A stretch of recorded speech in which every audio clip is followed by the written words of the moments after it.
The Giants blow it, the Bengals are alive, and the Packers are going to let me down again. It is time for your Sunday pig pile. Your football Sunday has dwindled down to this. Just a bunch of busted bets and broken fantasy dreams. You need this, and we're here for you. Immediate reaction, big opinions, gang tackling. Be one with the channel.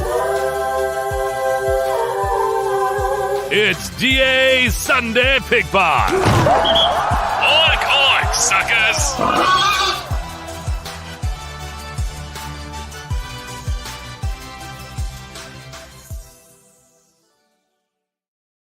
All right, you watch the aliens. We are back now following Christmas, following the days after Christmas, following the beginning of Hanukkah, and perhaps there's a decompression happening for you guys. I know we've got New Year still to come, but it feels like we've turned a corner from the craziness of the holidays and now into the exhale going into the new year. And frankly, I feel far better today than I did a week ago.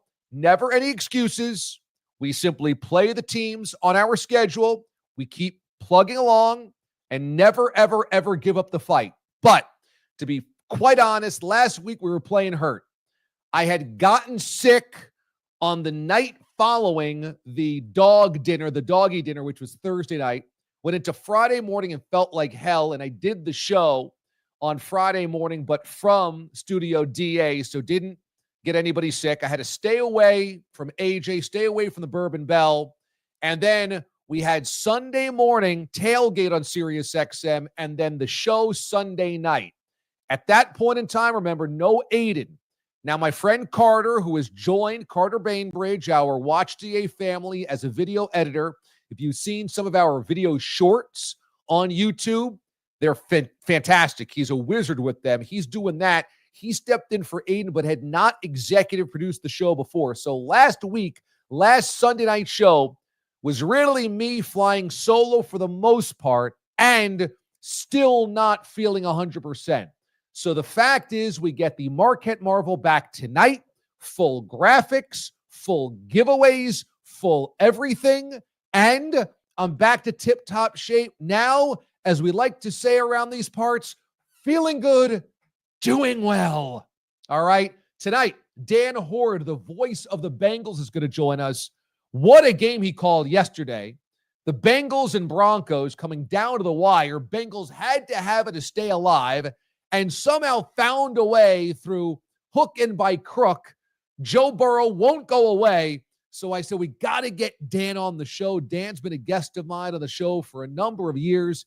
He's also the voice of Cincinnati Bearcats football and basketball, so he's Mr. Cincinnati everything. We'll talk to Dan Hoard about Joe Burrow's remarkable last month and a half, shall we? Coming up here later on in the program. Let us begin with your Furious Five.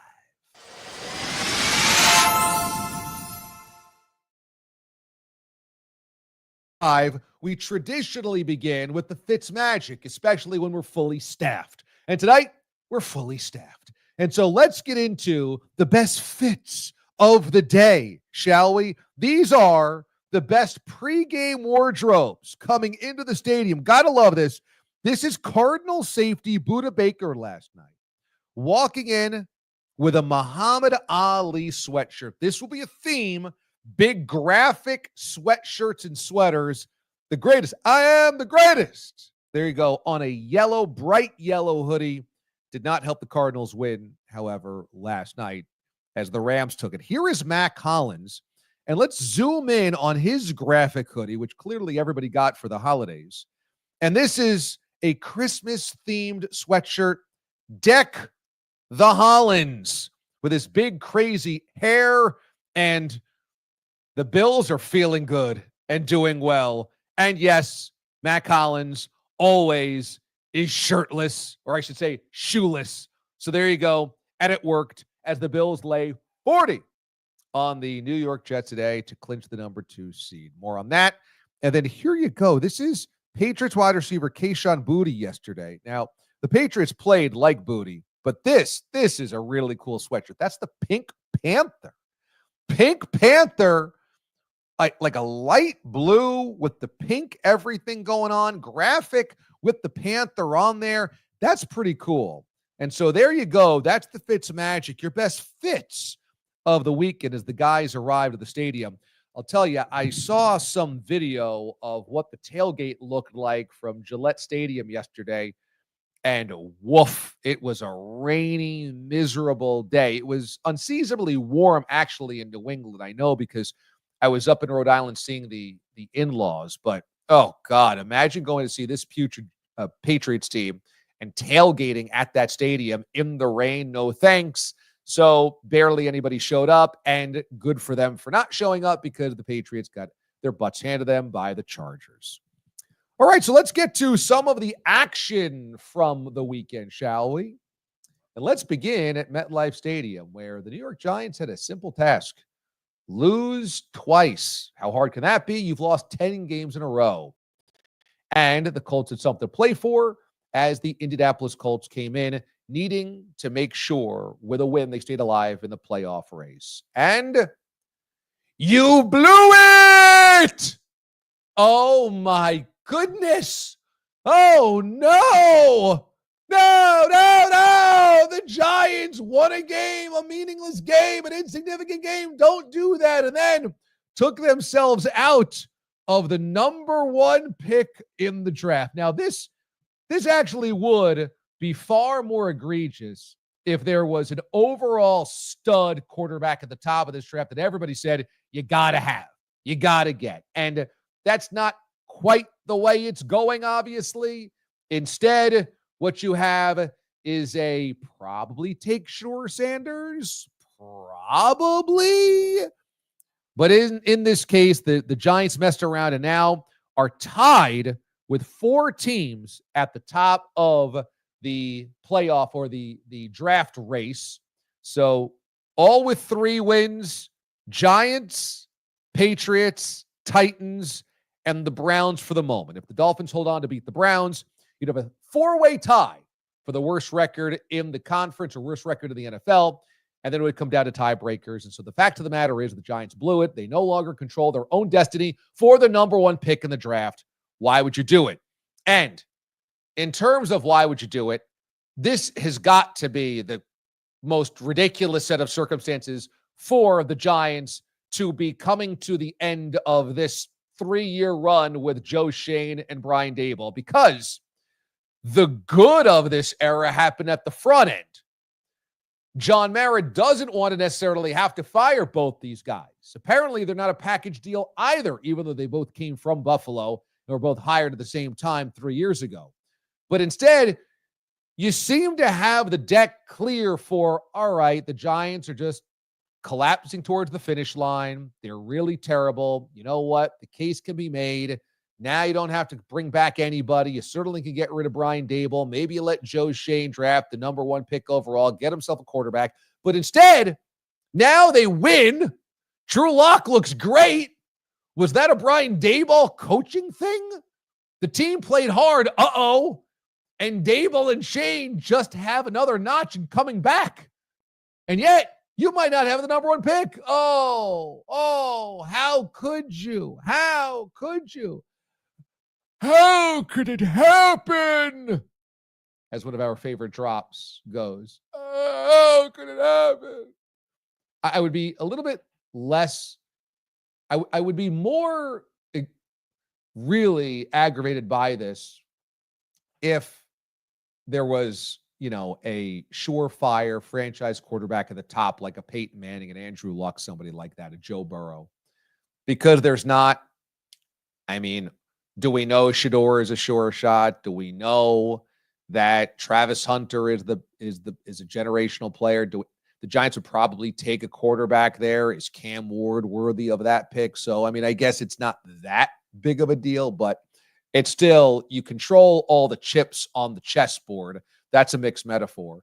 You control all the pieces on the chessboard if you hold that number one pick, and instead, the Giants doing very Giants-esque things. And there was a touchdown today by Malik Neighbors, and I swear there was boos coming down from the MetLife Stadium crowd. The Giants fans knew, we got to lose this game. We got to lose this game.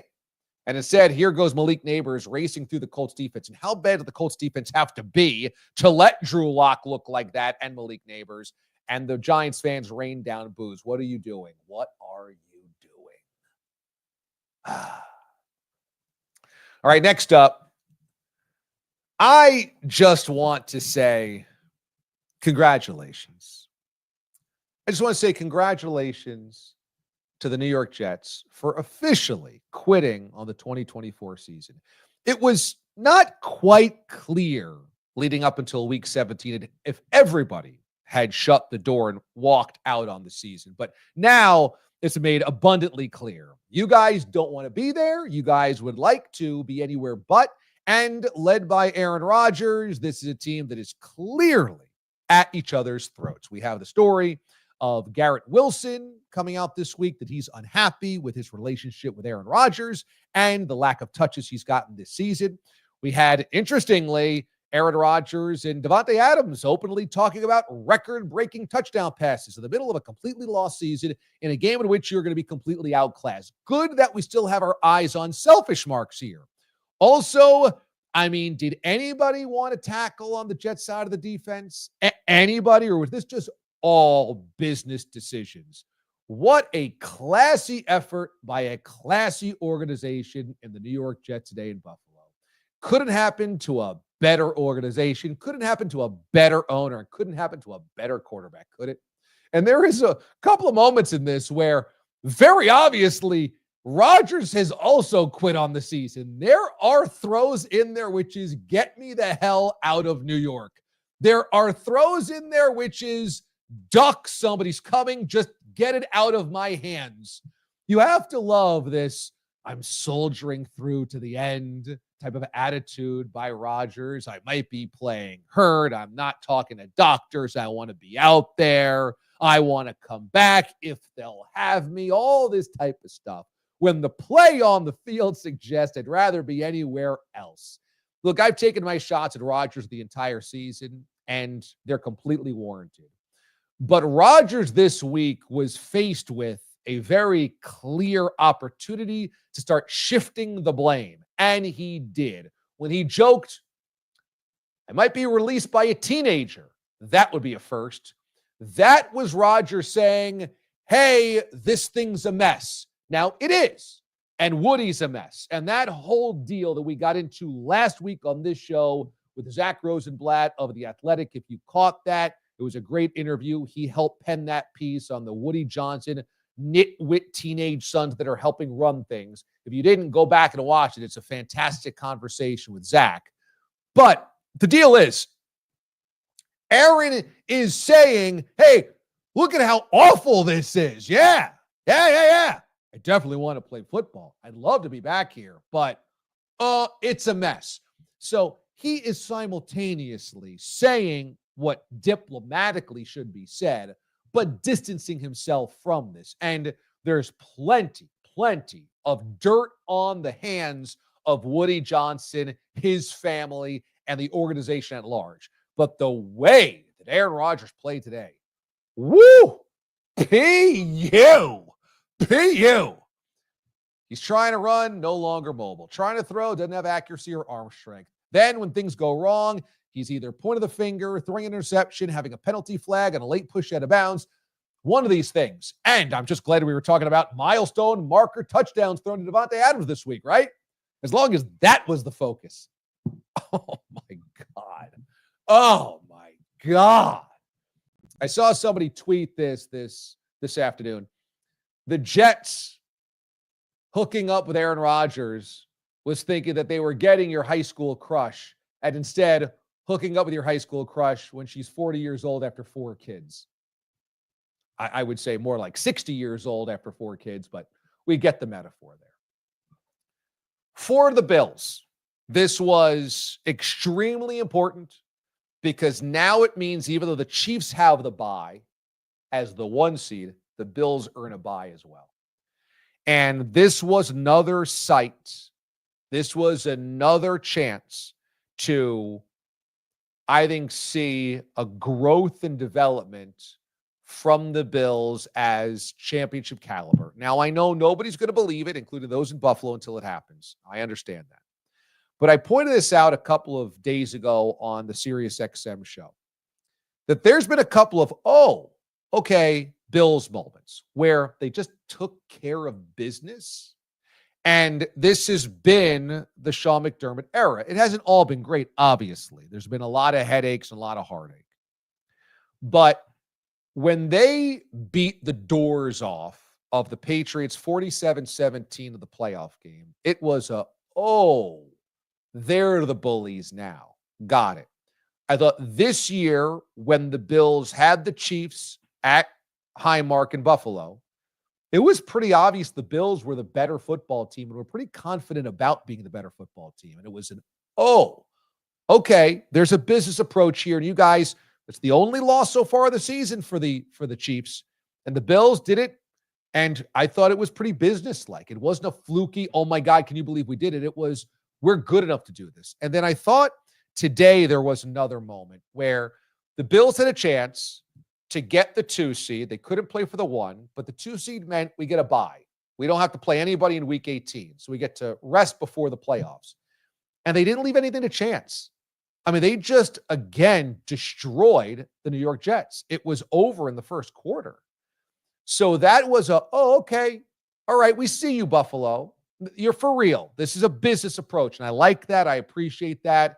And I thought that the Bills put away a game which was pretty vital, even though the opponent didn't suggest it, and did it with a professionalism that was okay, we see you. Let me just talk about the turning point of this Bills season. I went to Buffalo, in week 7 of the season. And the Buffalo Bills were taking on the Tennessee Titans that day. And I interviewed plenty of Bills fans that day. It's a video you can watch on the YouTube channel. And every Bills fan, to a person, said, I believe I'll see the Bills win a Super Bowl in our lifetime, but not this year. And it's because at that point in time, the Bills had a pair of losses. And the Bills didn't particularly look very good in the losses against the Texans or the Ravens. And so it felt like more of the same.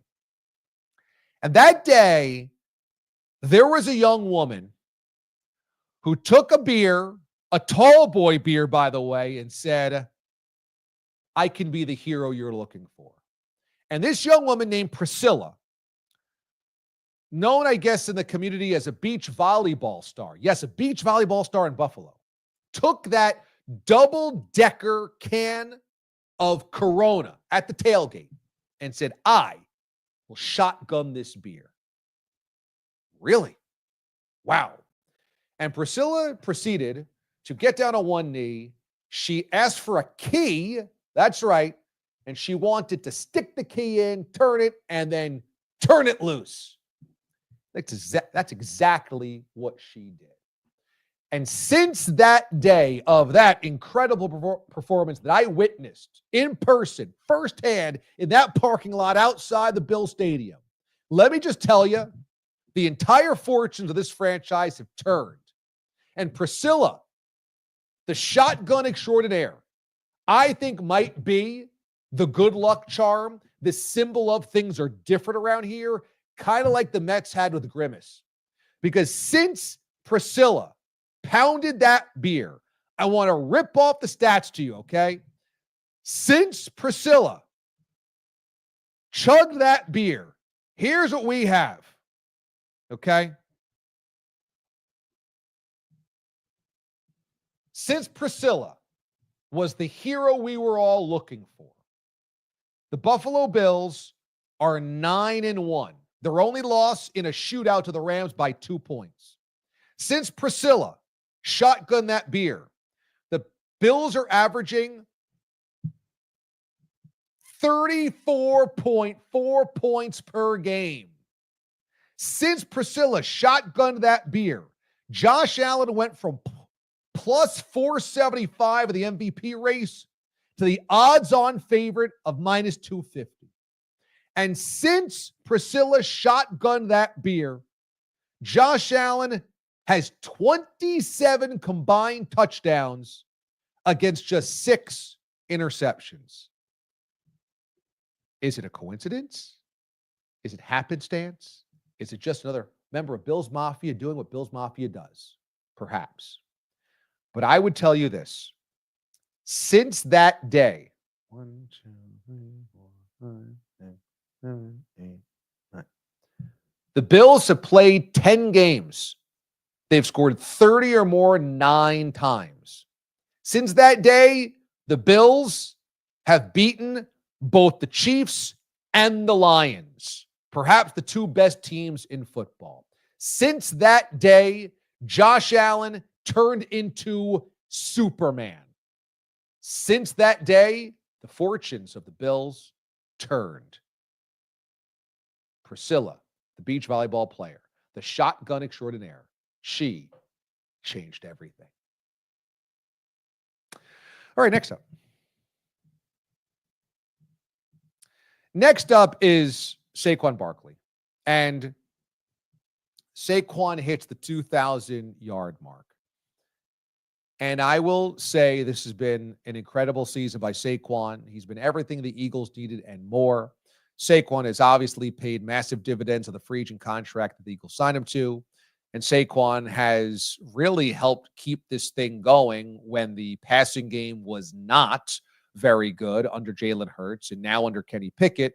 And Saquon hitting 2,000 yards in just 16 games is absolutely one for the record books. Now, you do have to remember that the first guy to hit 2,000 yards, O.J. Simpson, back in 1973, did it in a 14-game season. 14 games. So imagine hitting 2,000 yards in 2 fewer games than almost everybody else has done in NFL history. That's how good O.J.'s 73 season was. But since then, we've had a handful of guys hit 2K, and they've done it in 16 games. And Saquon joins that list. So, Saquon, congratulations. Great season, and you're deserving of all the accolades that you've gotten. But if Saquon breaks Eric Dickerson's record, and he needs 101 yards to do so for the single-season tally, single-season record next week, that is Fugazi. That, my friends, is not an all-time record because Dickerson did it in 16 games, at 21.05. And Saquon would need 17 games. And frankly, I think there's a lot of people that don't remember how great Dickerson was. Go back and look at Dickerson's first 3 or 4 seasons, and they're absolutely outrageous. They're not of this planet. I mean, as a rookie, he runs for 1,800 yards and then follows it up with 21.05, an all-time record. This is as though somebody, hits 65 home runs in a 172-game schedule. And I know that we already have 70 and 73 because of steroids, but I'm just saying a clean record. And I know that Dickerson broke OJ's record, right, with 2 more games. So that is obviously a bit of an asterisk as well. But an extra game, I mean, it's not the same. It's not the same. So OJ's records are the most impressive. Then comes Eric Dickerson's. And if Saquon beats 21.05 in 17 games, I'm sorry, impressive, but you didn't do it in 16 like Dickerson, so it's not really the same type of record, okay? But the Eagles might be the best team in the NFC. I don't know. I have a tendency to doubt Nick Sirianni in a big spot, but they look damn good, don't they? They look damn good. On to what was supposed to be the biggest game of the day, the Vikings and the Packers. And, this is a day that I'm just going to once again say, I'm disappointed. I'm disappointed in the Packers because this game was 27-10 at the end of the third quarter. A couple of late touchdowns made the game closer than it would appear at 27-25. But when the game was still in reach, when the game was still a game, the Packers didn't have the juice. And I've been holding out hope that the Packers were different than the critics said. They were better than the doubters believed. I thought that the way the Packers were playing down the stretch gave reason to believe that even though they were not going to catch the Lions or the Vikings or the Eagles for the 1 seed, even though they couldn't win the division either, that this was going to be an incredibly dangerous team to play in the playoffs, and that they had one last shot to prove it. And that was today in Minnesota. And they fell behind by 17 points when the game was still a game. And, whether it was Jordan Love just being ineffective first half of the game, Matt LaFleur going for it on a 4th down where you kick the chip shot field goal, make it a 7-6 ball game. Why go crazy and go for the 4th down? I didn't like that. You had the missed field goal and the 55-yard attempt at the end of the first half by the Vikings. A questionable offsides penalty, but still, it's an offsides penalty. You can't do that. And so there you go. That's a mistake by a young player on special teams. It leads to another attempt, and there it goes in. And so now it's they extend the lead. It was too much of the Packers are just not good enough. And I'm sick and tired of it because I think that they are good enough, and yet there's no evidence of it. They've lost twice to the Lions, twice to the Vikings, and once to the Eagles. I can't make the argument that the Packers are better than their record suggests. I can't. They're going to end up finishing the season with a win next week to move to 12-5, and it's going to be impressive. But if all 5 of your losses are against the team that you will have to beat in the playoffs, I'm sorry, I can't believe that it's going to change in January. Today was the last time I could make the argument, no. The Packers are still dangerous. The Packers are still dangerous. And they just once again came up lackluster in the spot that mattered. And again, that final score did not indicate the fact that in the first half into the third quarter, they just got outclassed. And I thought the Packers coming off of last year's playoff win, the Packers coming off an offseason where Jordan Love kind of seemed that he was going to corral all of his powers after that win in Dallas in the postseason last year, adding a great running back, okay, and adding to a power ground game with 2 young, very good wide receivers and some supplement on the defensive side of things with some good young talent in the secondary. I thought that Packers team, that team's ready to go and take the leap to become one of the best teams in football. And they just never hit that. And some of this is the Jordan Love injury throughout the season. But, I can't sit here with a straight face and keep saying that they're better than their record because they've lost all the games that they would have to win against the type of teams that you have to beat in the playoffs to be better than they were last year. So what can I say? I held out hope. They're going to make the playoffs. And so there's a new life. But at the moment, my belief in the Packers has dwindled yet again because they couldn't get it done yet again against an elite competitor. And before we get to our guest, let's just set up the fact that things keep breaking somehow for the Cincinnati Bengals. They should have been out of the playoff race weeks ago because of how putrid their defense has been. But Joe Burrow has put them on their back.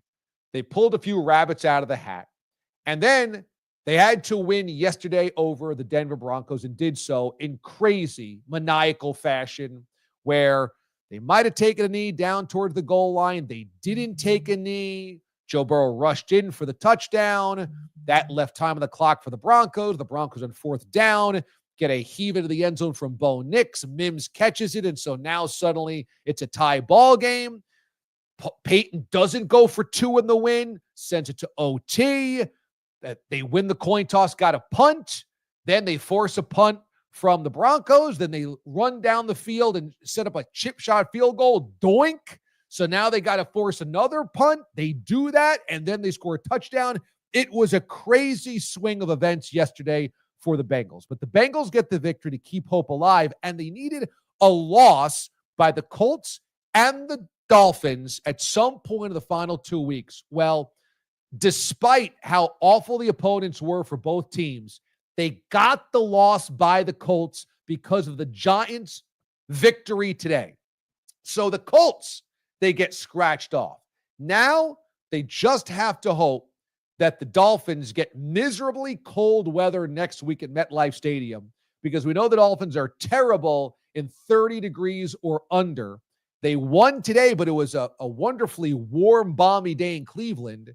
And so there's a chance that if the Dolphins succumb to the cold and the Chiefs actually knock off the Broncos, the Bengals backdoor their way into the playoffs. Yesterday was such an insane day for the Bengals, and Joe Burrow's on such a heater right now. I said, we've got to talk to a guy that called this game. Joining us here on the show is the voice of the Cincinnati Bengals, friend of mine. Let's hear it for Dan Hoard, everybody.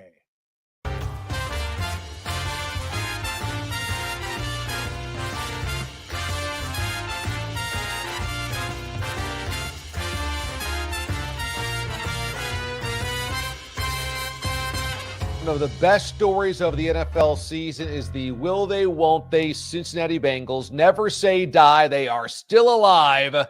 Joining us here on Watch DA Live is a good friend of ours. You've heard him on the radio with me a number of times throughout the years.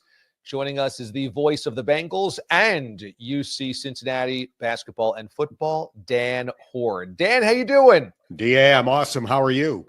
Doing great. I mean, this Bengals team plays some amazingly crazy games. Saturday was nothing different. The way that this thing ended, what was the vibe in the locker room? What was the vibe following the game of another insane Bengals victory? I asked several players after the game if it was the craziest game they had ever played in, and the consensus was, well, maybe it's not number one, but it's definitely in the top three. It was definitely one of those games. There were various moments where you're like, they won. 5 minutes later, they've lost. 5 minutes after that, they won again. So it was one of those days in a season that's been like that for Cincinnati. And thankfully, we don't have to start talking about the draft or free agency just yet because they've still got a shot at going to the postseason. We saw the head coach of the Bengals, Zach Taylor, say nobody on the planet is playing football better than Joe Burrow is right now. Would you agree? I would agree. There's never been an MVP in the NFL from a team with a losing record. It's obviously happened in Major League Baseball several times, but it's never happened in the NFL. Joe Burrow would make a serious case for it to happen this year. I don't think it's going to. I think Lamar Jackson or Josh Allen or maybe Saquon Barkley will win, but Joe Burrow has been more valuable. If you go by that definition, more valuable to his team than anybody else, I think you'd have a hard time picking anybody other than Joe. What is his mentality like? I mean, we saw the shots of the sideline after the last-second touchdown, which tied it up. After the missed field goal, it almost was like his soul was leaving his body. Like, I got to do this again. Found a way to win, but what is his attitude been like behind the scenes? You know, it's interesting with Joe because he doesn't have a waking moment where there's not a camera on him. So you see every emotion that he goes through.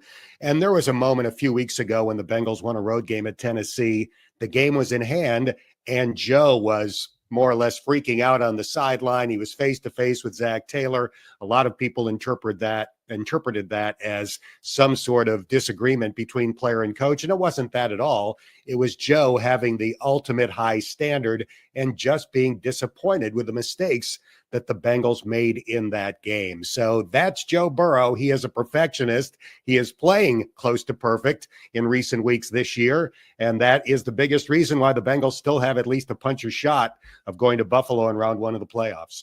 One can only imagine that when you play as sublime football as he is playing and you might miss the playoffs or might finish below 500, you would have every right to be frustrated with what's happening around you. We don't know if that's the truth. Do you have any sense of whether he is frustrated by some of the shortcomings of this season? Of course he is. But when you say that, people jump to the conclusion that he's angry at the organization. He's going to want out, something along those lines. There's nothing like that going on, but of course he's frustrated. They've had multiple games this year where they've scored 33 or more points and lost. A record number of games like that this season. They've scored 30 or more points in half of their games, 8 out of 16, and they're 500. So yes, he is definitely frustrated that they don't have a better record, that they are not competing for the number one seed instead of the 7th and final playoff spot and needing help to get there. But frustrated is very different from angry, and I think frustrated is the right word. So give us the nuts and bolts of why the Bengals have been unable to take advantage of this MVP caliber season of Burrow. Is it the defensive lapses? Is it special teams lapses? Is it coaching flaws? What is going on? It's the defense. It's no mystery. This defense has been ranked in the bottom 4 of the NFL all year in points allowed, in stopping the run, and all of the significant metrics.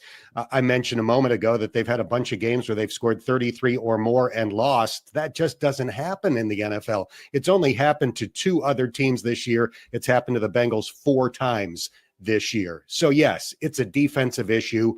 Largely up front, I think their defensive line, other than Trey Hendrickson, has really underperformed. There have been some injuries. They haven't had Sheldon Rankins much. Sam Hubbard was hurt in training camp. He's been a shell of his former self. They've tried to play some younger guys, and it's taken those guys a while to start playing well. But it really is as simple as the offense is fantastic, and the defense just has not been good enough. How many changes should we expect to see on the defense of the offseason, no matter how the season ends, coaching staff-wise and personnel-wise? There will definitely be changes. I don't know what's going to happen in terms of the coaching staff. I think the Bengals front office will let this season play out and then evaluate everybody on both sides of the ball to try to decide what they're going to do going forward. Anytime that a team falls short of expectations, and let's face it, the Bengals were considered one of the Super Bowl favorites going into the year, an organization makes changes, but I'm in no position to predict what those changes are going to be. Do you think Joe Burrow's happy with Zach Taylor? I think he loves Zach Taylor. A few weeks ago, I'm trying to remember the exact phrase that Joe Burrow used, but he was asked about the Bengals coaching staff. This was 2 weeks ago, and the words he used were a marriage made in heaven. That sounds like somebody who likes his head coach, his offensive coordinator, Dan Pitcher, his former offensive coordinator, Brian Callahan, who's now the head coach of the Tennessee Titans. So yes, Zach and Joe have a great relationship. There is no problem between those two. Is there a way that T. Higgins comes back next season? That is the biggest question right now in Cincinnati, because I would have said pretty much all season long that they will not bring back T. Higgins. And I think most Bengals fans were under that assumption as well. They will extend Jamar Chase. They'll pay him whatever it takes to make sure that he's locked down for the future. And I think a lot of people assume, all right, if you're paying Joe Burrow $55 million and you're going to be paying Jamar Chase as much as any wide receiver in the NFL, it's hard to then go ahead and pay T. Higgins too. But in the postgame, after the Bengals won in Dallas, Joe Burrow kind of out of nowhere said, I think we've got a chance to bring T. Higgins back. He sounded confident that the Bengals were going to be able to do it. A few days later, in a pre-game news conference, one of his midweek news conferences, somebody followed up with a question and said, is it a need to bring T. Higgins back? And Joe Burrow said, yes. So if Joe Burrow wants T. Higgins back that badly, the front office is going to try to accommodate him. Now, does that guarantee he'll be back? No, because another organization could make a crazy offer that the Bengals just can't match. But if T wants to be back, I think Joe would be perfectly willing to restructure his contract to try and make it happen. I think the Bengals would probably be willing to pay T as much as any number 2 wide receiver in the NFL. It's just a question of whether that's going to be enough for T to stick around. If the Bengals somehow maneuver their way into the postseason, I can't imagine any team would want to play them because of the way that Burrow is clicking, because of the way him, Chase, and Higgins are clicking. And a potential first-round matchup could be going to Buffalo, where the Bengals won a couple of years ago in the playoffs. And so if the Bengals did find a way in, do we have to consider them a very live contender in the AFC? No doubt about it. This offense is playing as well as any in the NFL. The defense is playing better, not great, but better. Now, in fairness, they haven't exactly faced a murderer's row of quarterbacks in recent weeks. Bo Nix has had an excellent season, and they beat him on Saturday. But prior to that, it was Cooper Rush in Dallas, Will Levis and Mason Rudolph in Tennessee, Dorian Thompson-Robinson with Cleveland. So again, not the greatest run of quarterbacks, but this offense alone is enough to put a scare into any team in the postseason. And not only did the Bengals win a playoff game in Buffalo a few years ago, but they've kind of had the Bills' number. They beat them last year in primetime in Cincinnati. The game wasn't as close as the final score indicated, so I'm sure that's a team that Buffalo, as well as the Bills are playing, they would prefer not to face Joe Burrow in Cincinnati. What is it about Joe this season that has put him at that next level? I mean, he's been great for a long time, but it just feels like this year he's playing at such a high level, even compared to his standards. What are you seeing that's unique? It's the ability to make great throws on the run. He's done that at times in the past. He's doing that on a weekly basis now. He's always been fantastic from the pocket. He's always been able to scramble for first downs when that's been needed. But this year, when he takes off, he throws strikes on the move, running forward, running left, running right. It's incredible how accurate he's been on the run, how much velocity he's gotten onto those throws on the run. So that's been the thing that he's added to what was already a package that was among the best of any quarterback in the league. You know, the Bengals are the only team that's ever beaten Patrick Mahomes in the AFC playoffs and didn't need a fluke to do so, because the Patriots did so, but D Ford was lined up off sides. If he's lined up on sides, the Patriots don't beat him. The only team that it did it head-to-head, helmet-to-helmet, was the Bengals AFC Championship game in 2021. I'm not sure you can say they have the recipe, but what does it take to beat the Chiefs at Arrowhead, which somebody is going to be tasked with doing again this year? The Bengals did it, as you pointed out, in the AFC Championship game in 2021. The following year, in the AFC Championship game, the Chiefs won on a walk-off field goal. The Bengals had the ball late in the game with a chance to take the lead, and that was a rare instance where Joe Burrow did not deliver. This year, in week 2 at Arrowhead, the Bengals seemingly had the game won before they committed a silly penalty with 40 seconds to go on 4th and 16, or they beat the Chiefs in Arrowhead this year. It's hard to explain, but the Bengals, for whatever reason, match up better with Kansas City than anybody else. The Bengals defense definitely plays better against Kansas City than they play against any other contending team that they face on a regular basis. And as a result, they have a lot of confidence when they go head-to-head with KC. At one point, Burrow had a 3-game winning streak against Patrick Mahomes. So there's no guarantee they're going to get there. They might not even make the playoffs, but if those two teams meet in Arrowhead, Cincinnati will go into that game feeling very comfortable that they've got a chance to win. On the 4th down touchdown by the Broncos to tie things up at the end of the game, with the doink off of the post by Cade York, we saw Joe Burrow's his attitude again look like, what are we doing here? What did you look like in the booth as those things unfolded? I think most announcers now, they have a booth cam, so their video of this probably exists somewhere at Paycor Stadium. I'm sure it was similar to Joe. We were definitely, grabbing our head and doing things like that and wondering, oh no, is this game somehow slipping through their fingertips? Thankfully, that's not the way this one turned out, because it has been a season filled with losses like that. There are 5 games that came down to one play where the Bengals failed to make the play all 5 times. Kansas City was one of those games in week 2. There was the Baltimore overtime game where they botched the hold for an overtime field goal, or they win that game. They go for 2 at the end of the road Baltimore game. If they get it, they win. There are several penalties that weren't called on the play. That one went against Cincinnati. So it's been one of those years. It was fun to win a game like that on Saturday. And again, it's great to at least have a puncher's chance with 1 week to go.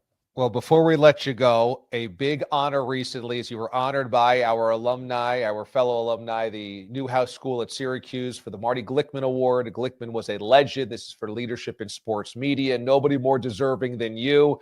That must have been a lot of fun. Introduced as well by your friend Sean McDonough. That must have been a cool thing. It was tremendous. DA, it's the classic case of what name does not belong on this list. I mean, Marv Albert, Bob Costas, Mike Tirico, Sean McDonough, Beth Mullins, Ian Eagle. What the heck am I doing on that list? But I'm certainly not going to turn it down. It was the honor of a lifetime. It was so great to be back at our alma mater. I hadn't been back on campus in several years. My wife is also a Syracuse grad. She came with me to the event, and we both said afterward, we need to get back to the Cuse more often, because it was so much fun to be back on campus. And you know this, when you're back at your alma mater, you feel young again. It's just the energy of having been there back in those days. I felt like I was 30 years younger. And that in and of itself is a reason to get back to the Qs. Now there's a football team that's pretty good as well, just wrapping up a 10-win season the other day. So that was cool to see as well. Thanks to a former Bengal. Fran Brown played for the Bengals. So there's a great tie there. That's a good one. That's a good one. Well, you're too self-deprecating. You're absolutely deserving of that honor. I was so glad to see you honored and awarded with that the other day. Thanks so much, as always. Dan Hoard is the voice of the Cincinnati Bengals as well as Cincinnati basketball and football, and he joins us here on the show. Always good to catch up, Dan. We appreciate it very much. Likewise, DA. Thanks for the invitation.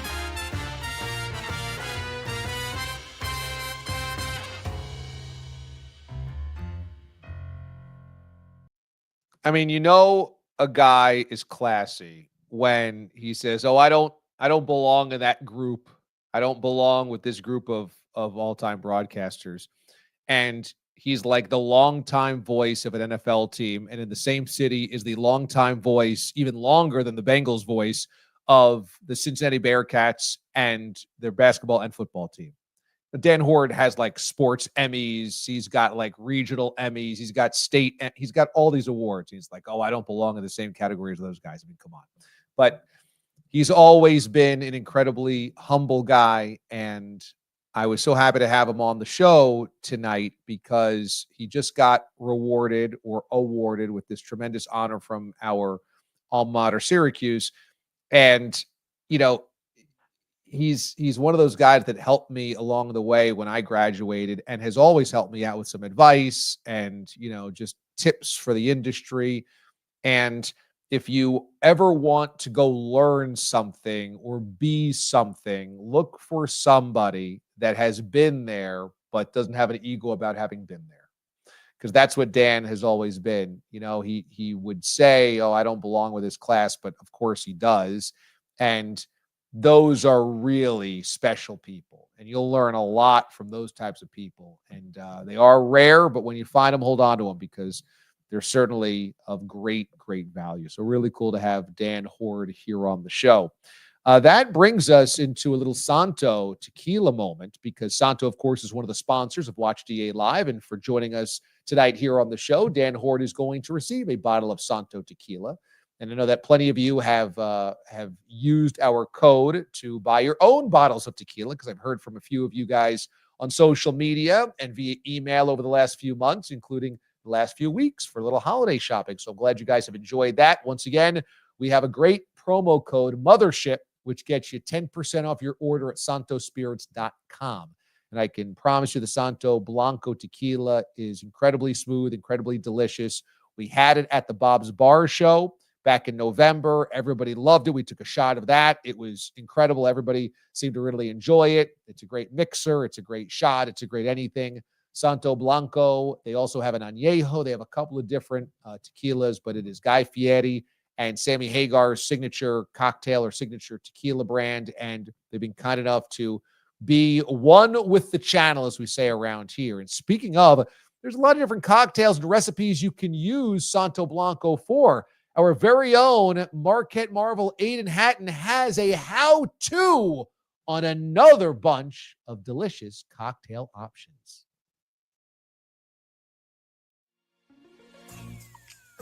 It's your favorite amateur bartender. That's right, the Marquette Marvel, back for a second helping. It's the Santo cocktail of the week, thanks to our football season sponsor, Santo Tequila. Today, we are making the Beer-Rita. Nothing goes better together than beer and tequila, except Watch DA Live and a Sunday evening. And this is so easy to make. There's only 3 ingredients you need to put into your shaker, and we have upgraded since our last cocktail video. I have a shaker with me. I got knives. I got everything that you need. And as you might know, this is our final show of 2024 here on Watch DA Live. So, as an interlude for each of those 3 ingredients, I'm giving you the top 3 funniest moments of Watch DA Live in 2024. Get ready. Let's go. All right. First and foremost are 1.5 ounces of Santo Tequila. And number 3 on your funniest moments of the year list. He's in the news this week. Fake Dave Cavill, live from Oakland. So you know that guys have trophy rooms. I've got rendering room. They're all around the walls and frames. Those were costing about $1 million a pop. Per rendering. For a rendering. And we were releasing them like once a month. Yeah, you get a Bark Angles rendering. That's expensive. Enjoy California business opportunities, Dave-O. In decades, you're going to add 0.75 ounces of fresh lime juice. And someone else was a little fresh. In clip number 2, our friend Bart Scott, who had some Diddy jokes ready in the holster from October. We got the baby oil by Diddy and all this stuff going on. I can tell some secrets on here like Cat Williams and make you go viral, baby. You want to get paid? Yes, I do. I would like all of that. I would have slapped the activator out of his curl when he used to add the little wet set. Ask the grown-ass man, can you want to go shopping? Finally, 0.25 ounces of agave, which leads us to my number 1, the single funniest moment of Watch DA Live's 2024.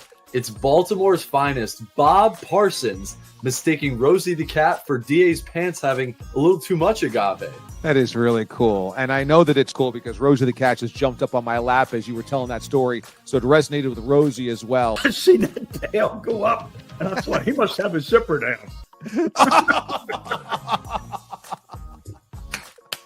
You got to pick one joke from the year. That's it for me. So take these 3 ingredients and 3 jokes and shake them up.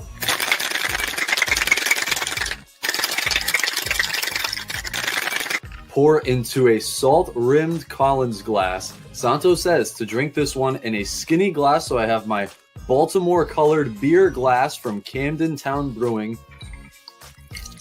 Nice and smooth. And then a little splash of beer. Corona is my choice today, keeping with the beach theme. Is Corona twist on? No. There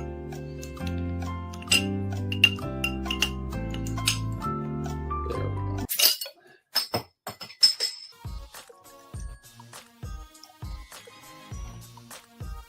And finally, garnish with a lime and a laugh, and you are all set.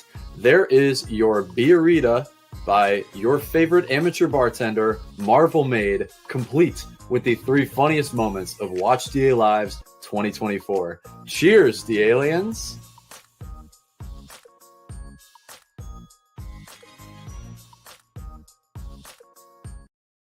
Very nice. Very, very nice, Aiden. Thank you. I like the 3 funniest moments as well. I almost forgot about Bob Parsons, rather, making the Rosie the cat tail joke about coming out of my pants. That was maybe the most dysfunctional show of the year. I was live in Baltimore at my brother's apartment, managing the Wi-Fi guests. We were just about to tape the evening of football in a couple days, so there was prep going on for that. Bart Scott, also remote. I was in Milwaukee for that show, and I remember just almost falling out of my chair how long that interview was going. Yes. And then fake Dave Cavill, in the news this week, resigning from Oakland. We have thoughts from our friends at Last Dive Bar coming up, but those are the 3 that's just jumped out to me like Rosie jumps out of bed in the morning. That's a great call. Yeah, 2024 has been awesome. We've had a lot of adventures this year here on this show and with our Watch the Aliens. And I just want to encourage all of you, if you get together with family or friends for New Year's, tell them in 2025, be one with Watch DA Live, because we will have all the coverage on Sunday nights of the weekends of football throughout the playoffs, obviously, and then obviously beyond the Super Bowl as well. And so we're coming up on 1 year. If we hit the Super Bowl, that's kind of the 1 year anniversary, because that's when we went live for the first time on this channel, Aiden and I, after the Super Bowl and the overtime win by the Chiefs. Watch DA Live debuted a couple of weeks later following the All-Star Game weekend and then going into March Madness. So we're almost at 1 year, and in 2025, some more secrets up my sleeve and some more tricks as well. So tell your friends, subscribe to the channel, watch on Sunday nights. And if you miss it on Sunday nights, obviously it's always archived there on the channel as well. Just make sure you subscribe, be a sub. That way you get notified. I've seen some comments rolling through here that caught my eye. One, I did not know there was a fantasy football league in honor of my show, either radio or YouTube. I had no idea. You guys should tell me this because I could probably hook you up with some cool prizes. Maybe you actually emailed me and offered it to me. I don't know it. In one ear out the other. I can tell you this par for the course. If you did, I'm sorry, but I'm seeing Timbo and Ralph, and I didn't know this. So next year when you do a fantasy football league, let me know. And if it's for the Watch the Aliens, you guys open up the doors to everybody that watches here. Hopefully we can give you a little swag, maybe Last Dive Bar cool stuff to give away and to have the winner be part of it. Maybe there's a Santo gift card in there for you or something like that. So let me know next time. That's pretty interesting. Also, I'm seeing some questions specifically by Timbo Slice on my hair. And look, here's the deal. As an Amendolara, blessed with really good Italian hair. As you can see, my hairline's still pretty, at a healthy spot. It's not receding. And, the defense isn't in prevent mode just yet. Have a good body, a good volume, a good wave that's been there for a long time.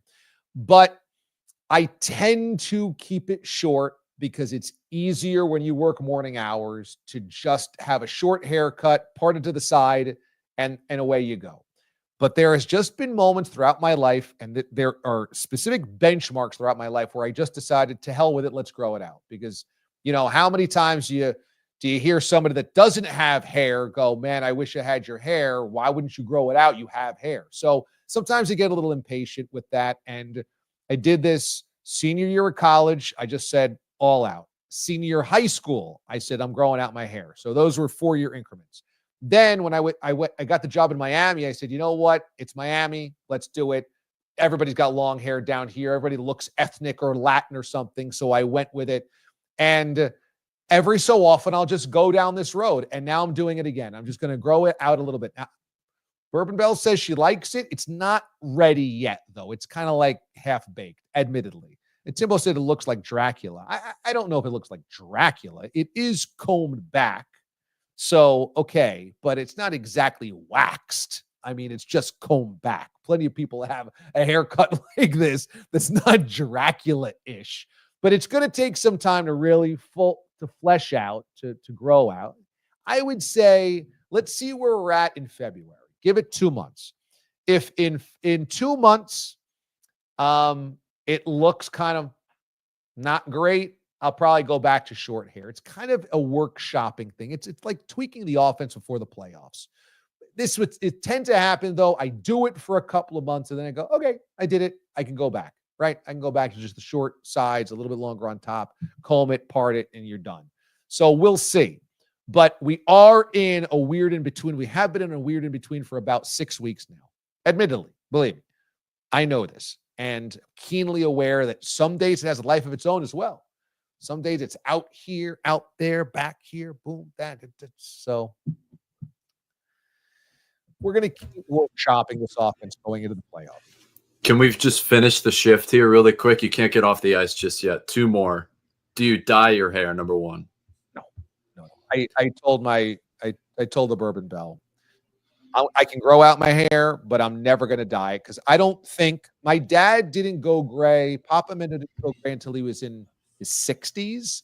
So I think I have some time before that. But I said, I don't think guys look bad with gray hair. I don't think that's a problem at all. So, every so often there's a little gray hair here or there due to AJ or, whatever, waking up super early. But no, you'll never see me dye it. That's number one. Last one from Wallace. Is there a man bun in the future? No. That I would look really bad with. That I know I would look really bad. It's the wave. It's like, you see the cartoon hair right there in the upper right-hand corner of the screen. That is, when I grow out my hair, kind of the waviness that you'll get. Okay. That's at its best wavy level, but it's not there yet. You need more body to get there. And like I said, we might be there by February. At that point in time, we'll make a decision.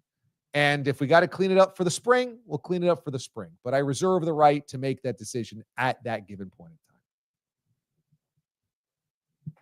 Okay, so on that point, I want to get to some beam ups here, and a little reminder that Last Dive Bar is the first ever sponsor of Watch DA Live, and they are incredibly gracious and incredibly cool. And so I highly encourage you to shop at their store online at lastdivebar.com.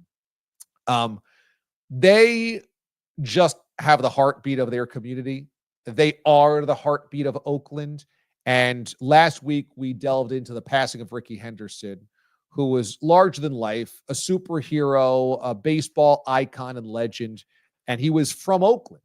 I mean, he grew up and played high school ball in Oakland and then drafted by the A's and becomes an A's legend. Well, the Last Dive Bar actually purchased a billboard in Oakland to honor Ricky. Now, that one was actually photoshopped. That was not the actual one that they posted, but they put that up there. They actually had one where it's his silhouette on the base paths, and it just has the years that he, I think it was 1952 to 2024. If I'm not mistaken, he was born in 52. But either way, I mean, really cool. It's on the side of the highway in Oakland.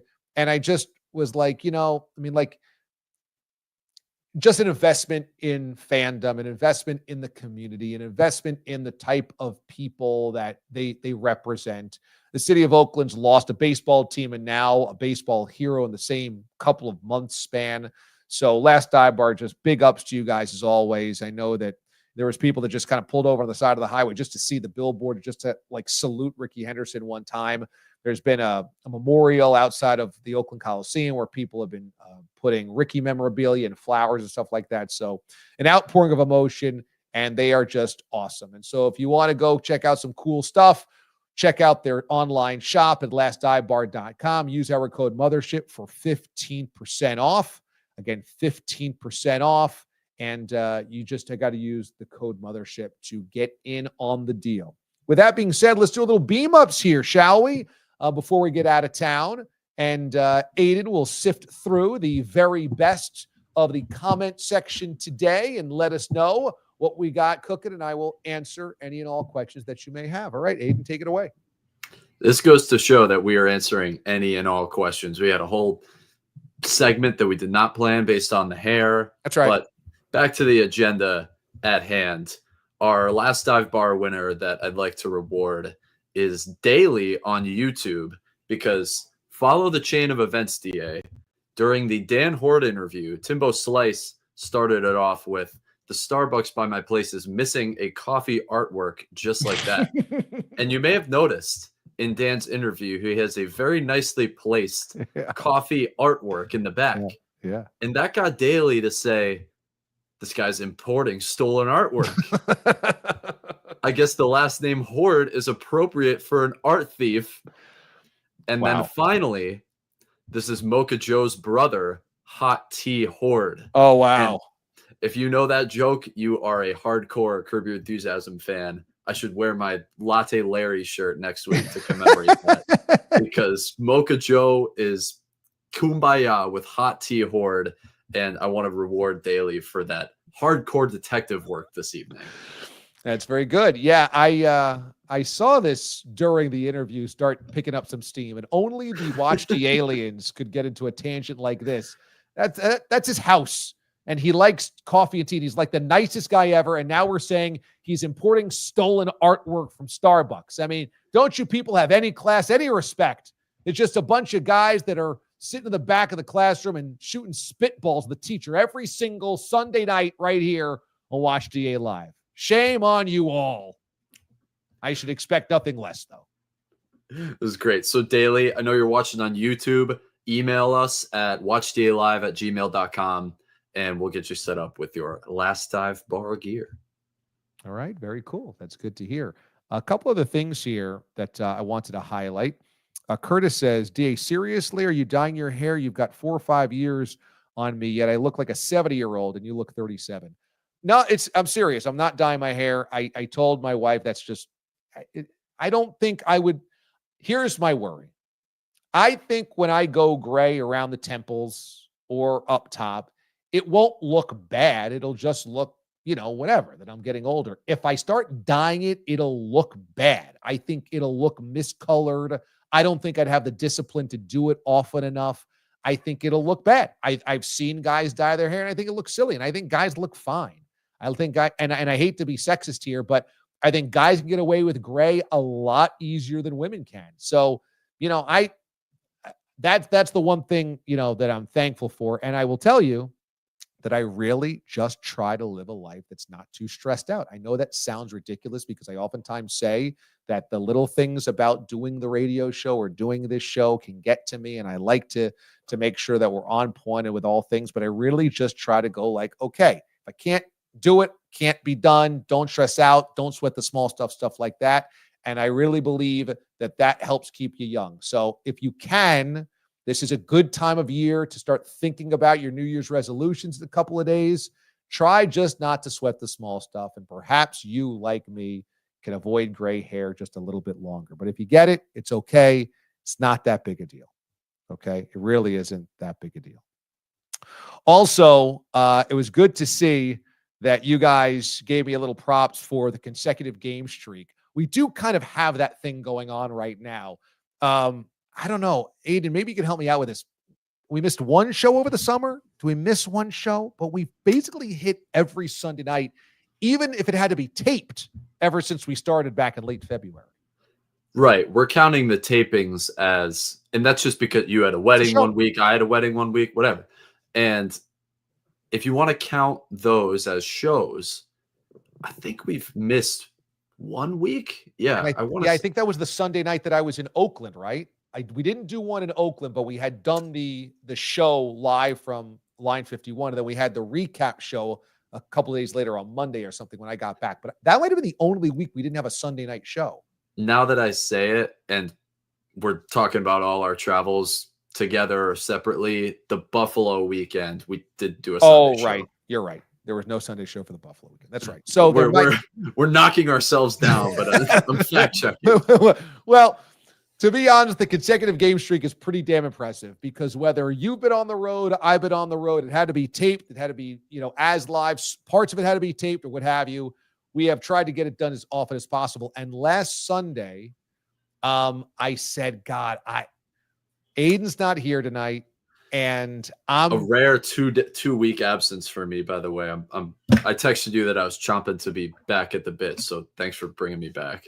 Yeah. So you were off and I was under the weather and I kind of didn't have a great, my voice wasn't all there. And I'm like, this would be the week to just mail it in. But it was a huge NFL weekend. Huge.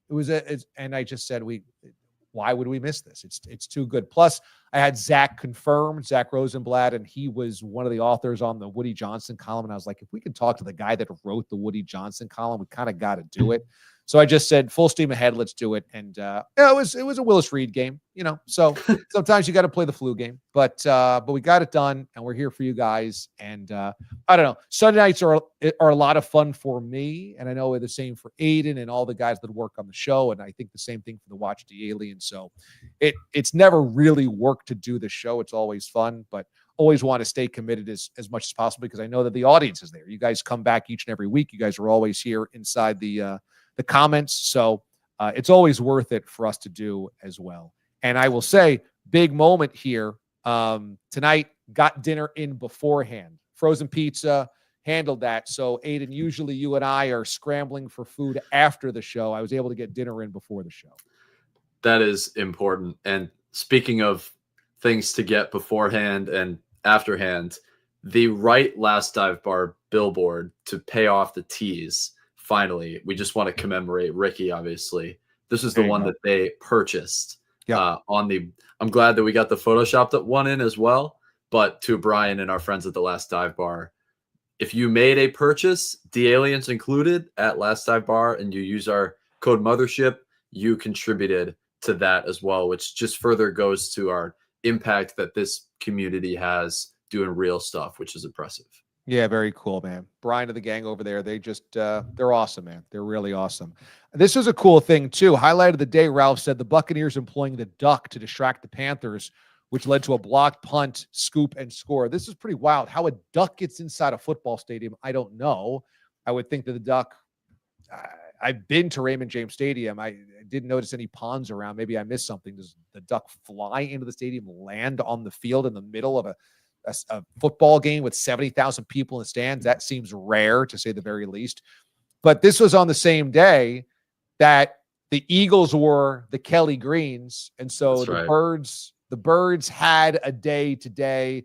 The Eagles looked so clean in the Kelly Greens, played very clean as well, and the Ducks landing on the field of play during the Buccaneers game, which is pretty wild. So that's some of the comments from you guys. I want to do a Little Mo laugh of the day as well. Okay, so let's do this. And Aiden, take it away because you found this earlier in the day. What do we have here for the Little Mo laugh of the day?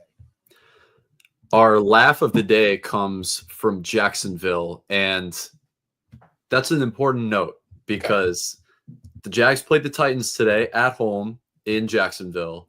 Yep. And leading into the game, it was pouring rain up there today, or down there, I should say. And you'll see in the video that I'm about to play that as the Titans play the Jags, they have these sort of pregame animations to fire up the crowd. And they had a little rock'em sock'em boxing match between Jackson, the Jaguar mascot, digitally, and Will Levis, a digital version, boxing on the screen.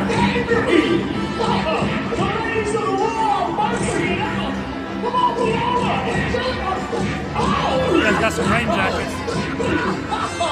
Come on, beat the Titans. What are you doing?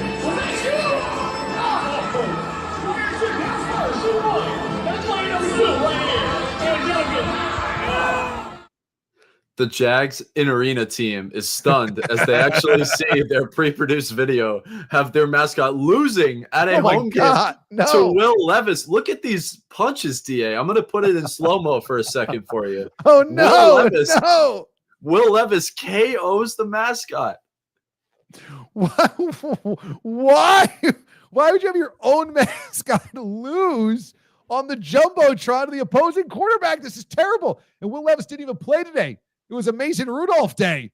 Even worse. Oh, no. Jackson goes down. What a terrible loss at home. Oh, my God. That's incredible.